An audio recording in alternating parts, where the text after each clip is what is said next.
là, tu vas nous présenter le bambou. Oui, parce que c'est ce que tu m'as dit que tu avais souvent comme question de certaines couturières. Ouais, je t'ai vu sortir le marteau, je commence à être proche de la vérité. Mais là, le marteau, il s'en va pour une autre capsule. Même pas pour notre bambou. D'accord, ok, bon. Fait que c'est pas pour ça qu'on va utiliser le marteau. Je vais éteindre mon on va l'utiliser.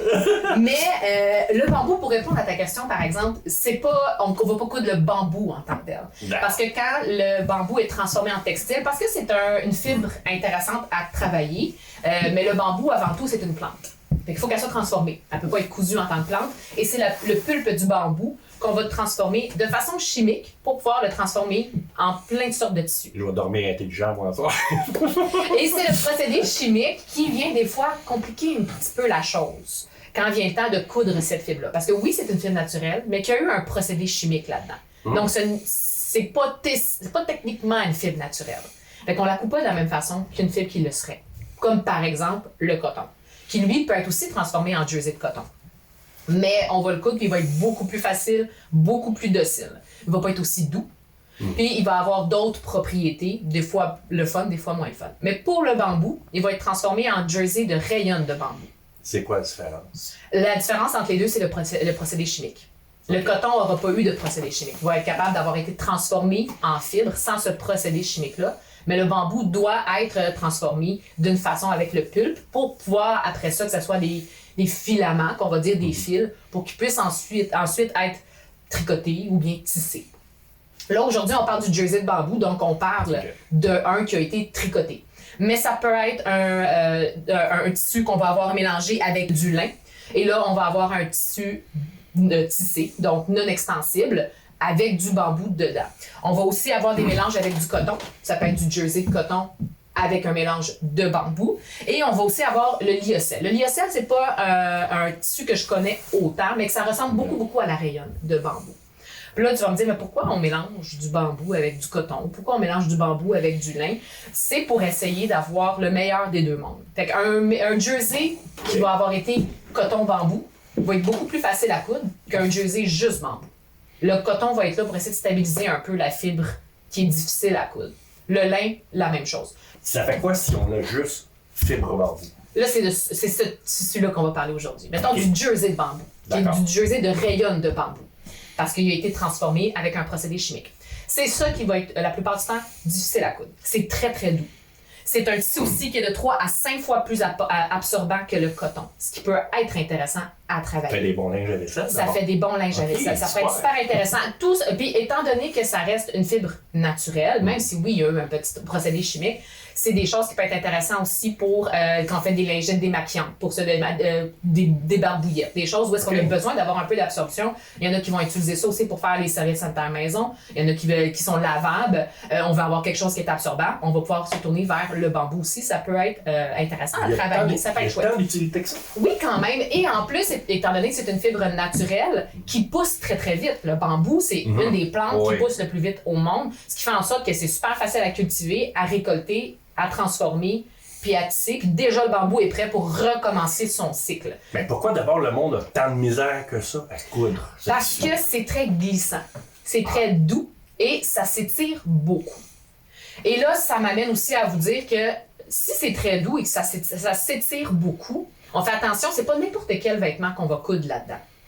Je vais peut-être apprendre un nouveau mot, puis peut-être pas. Le jersey de coton n'a pas un bon taux de résilience. Notre tissu, une fois qu'il est étiré, à plusieurs reprises, qu'on va dire, peut-être pas dès le départ, là, mais il va avoir de la misère à reprendre sa forme.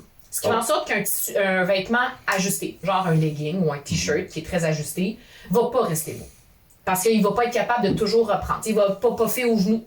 Parce qu'il va toujours avoir été il y a toujours été de la tension à cette place-là.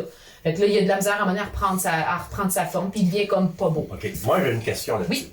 Sans vouloir t'interrompre. Moi, j'ai travaillé dans un produit, dans les nettoyeurs. Ouais. Et puis, quand on avait des tissus qui étaient vraiment ouverts, là, ils ne pouvaient plus reprendre leur place, on envoyait de la vapeur dessus, puis il revenait à sa place. Oui. On peut-tu faire la même chose? Oui, il réagit quand même vraiment bien à la vapeur. Une fibre naturelle, ça réagit Je vais dire toujours. Souvent bien à la vapeur. D'accord. La seule chose, c'est que oui, ça se fait bien une fois qu'il est lavé, une fois qu'il est pressé, une fois qu'il est... Mais dans ta journée, c'est plate à la fin de ta journée d'avoir le petit genou qui est un petit peu pop-off ou le vêtement qui tombe moins. Puis c'est pas toujours le genou, des fois c'est aux fesses. Fait que des fois, c'est pas toujours le fun d'avoir des tissus qui tiennent pas leur place à ces endroits-là. Surtout si on veut avoir des vêtements plus sportifs. Parce qu'on se dit, hey, crème, c'est un vêtement qui est doux et qui absorbe bien. C'est-tu un vêtement que je peux utiliser pour faire quelque chose de sport? Oui, mais pas ajusté. Fais-toi pas un legging là-dedans. Plus en boxeur. Puis même le boxeur, oui, ça peut être intéressant, surtout à cause de la douceur. C'est que dans les sous-vêtements, on va pouvoir les utiliser aussi. Il y a plusieurs personnes qui vont utiliser ça. Oui, c'est ajusté, mais c'est pas quelque chose que, au même titre qu'un genou, où est-ce qu'il y a beaucoup de mouvements, ou les sous-vêtements, c'est des petites pièces, fait que c'est pas si pire. Ça peut être utilisé pour faire des t-shirts qui sont un peu plus lousses, des robes. C'est super fluide et ça a un super beau drapé. Ce qui fait en sorte que ça fait un beau tombé, ça se promène bien, ça a un beau mouvement, ce tissu-là. Est-ce que ça reste un matériel lourd ou léger? Ça dépend de la façon qui a été tricoté.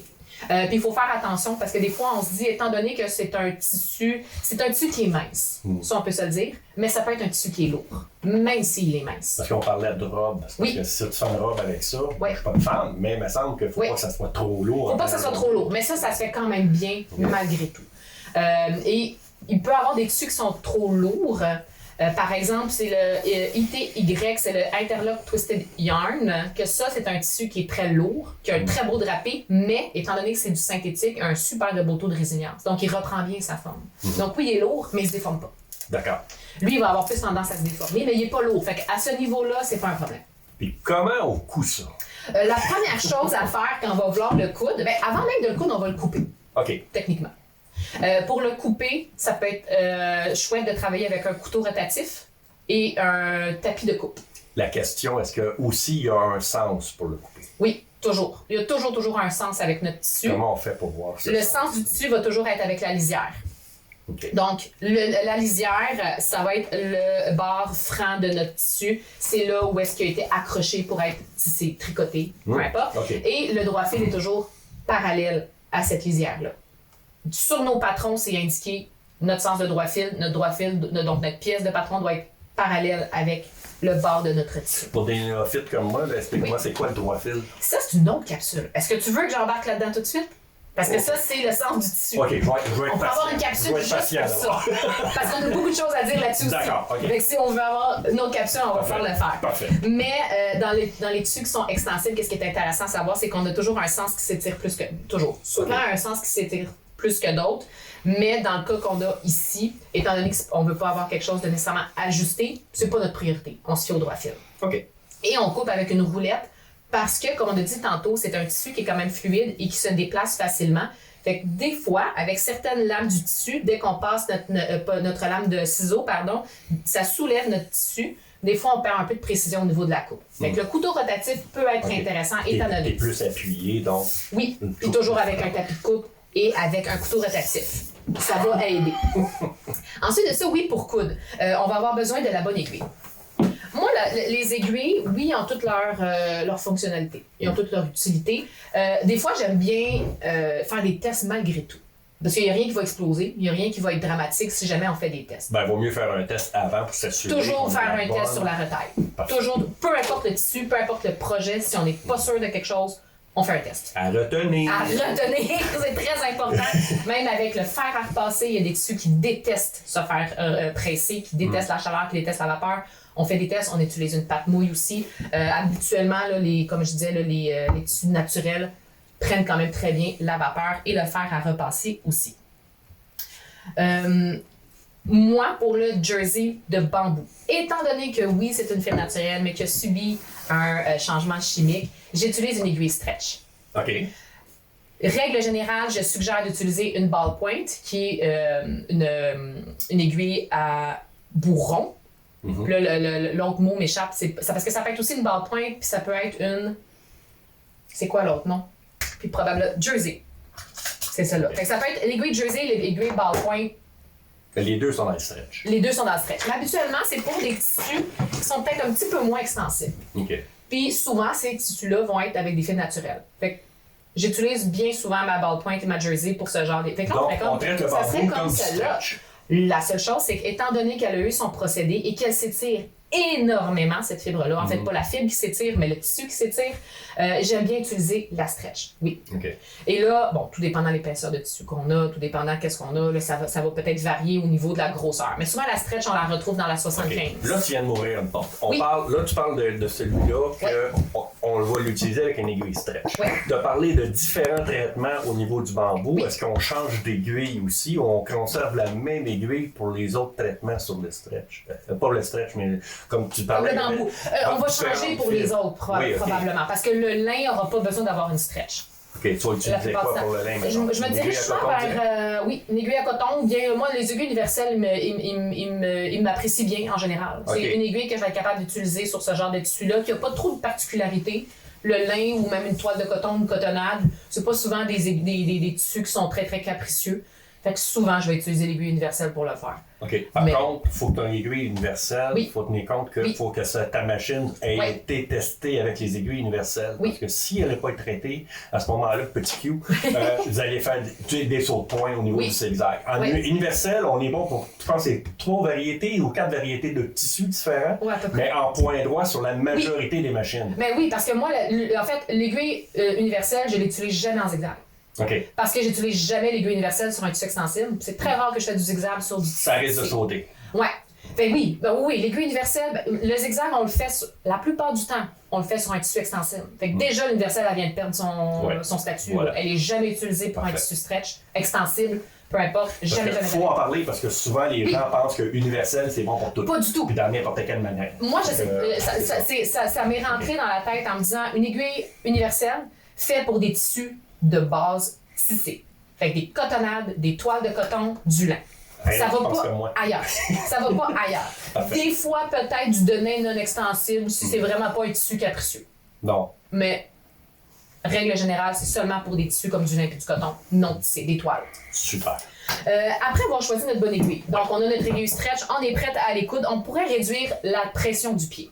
Parce que bien souvent, qu'est-ce qui va arriver avec le tissu extensible comme celui-là, qui s'étire beaucoup et qui ne prend pas bien sa forme, c'est qu'il va s'étirer pendant qu'on le coupe, il va rester comme ça. Fait que si notre pied fait beaucoup de pression sur notre tissu, ben là, le tissu va venir s'étendre et il va plisser, puis il va pas être beau. Puis ça, on aura beau le presser, dès qu'on va le relaver, il va faire ce qu'on lui a demandé de faire au tout début pendant qu'on l'a cousu. Ça m'amène aussi à dire que des fois, le pied à double entraînement, communément appelé le walking foot, souvent c'est comme ça qu'on le reconnaît, peut être aussi intéressant sur ce genre de tissu-là. Parce qu'étant donné qu'on a 2 griffes qui travaillent différemment, notre tissu, en fait on a les griffes en haut et les griffes en bas, notre tissu va avancer vraiment facilement, il va jamais s'étirer, il va toujours rester beau. C'est pas tout le monde qui a ce pied-là. Fait que des fois, juste à réduire la pression du pied, ça peut faire la job. Super. L'autre problème souvent qu'on va avoir avec le jersey de bambou, c'est qu'il vient rentrer dans la plaque d'aiguille, au départ et à la fin.